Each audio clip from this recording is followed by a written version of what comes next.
Thank you, Mr Burgess and others for attending. At recent pro-Palestinian rallies in Australia, the Hamas and Hezbollah flags and symbols have been highly visible and displayed by participants.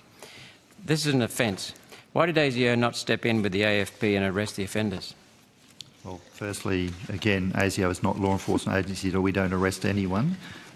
What I can say on this matter, as a security service, I welcome when individuals fly the flag, so to speak, and indicate that they're someone we should have an interest in.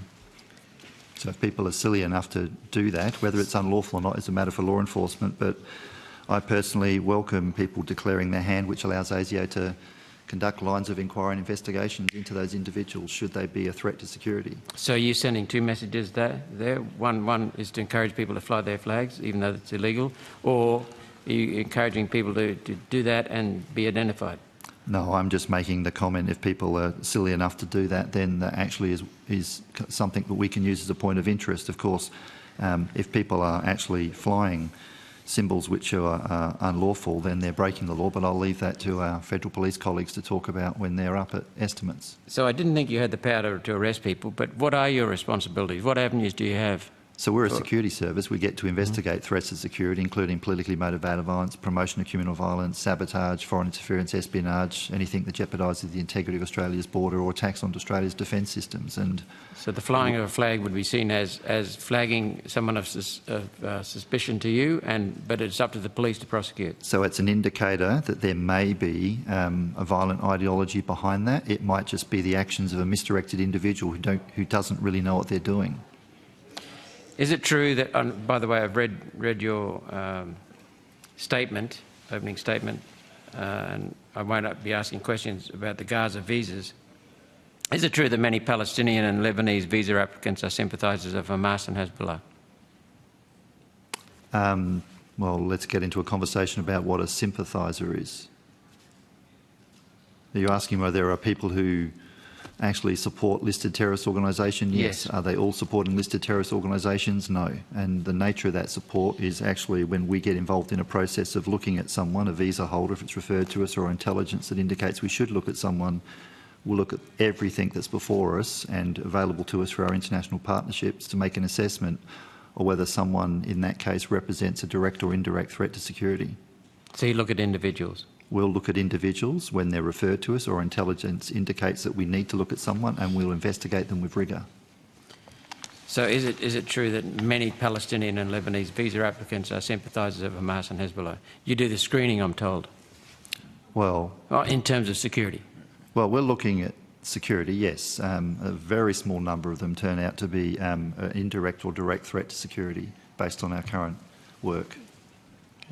At mosques in Sydney and Melbourne, there have recently been speakers pitching hate and violence to their followers in relation to anti-Semitic themes. Why has ASIO and the AFP not intervened and arrested these peddlers of death and destruction?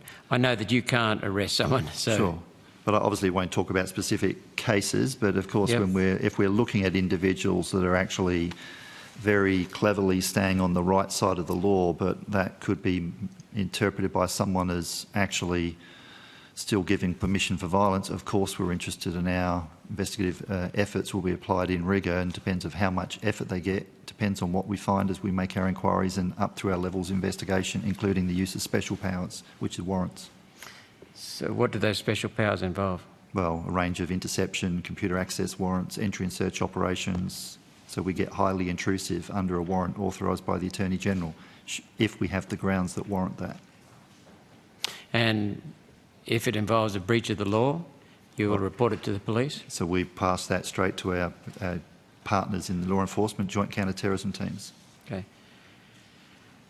So you work together with the AFP and the state police forces? In every state and territory there is a thing called a joint counter-terrorism team, which includes the state police or territory police force, the Australian Federal Police and ASIO officers. Coming back to Senator Rennick's questions, what do you see as your responsibility once exposing a foreign agent? If we've got a threat to security, someone's engaged in foreign interference or espionage, we will either deal with it through an intelligence-led disruption or pass that matter over to our mates in the Counter-Foreign Task Force, and the Australian Federal Police will take it from there, as is the case with the two Russian-born Australian citizens this year. There may have been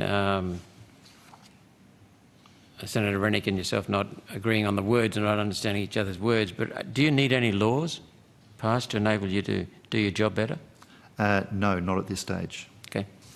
Thank you, Chair. Thank you, Mr. Burgess. Thank you, Senator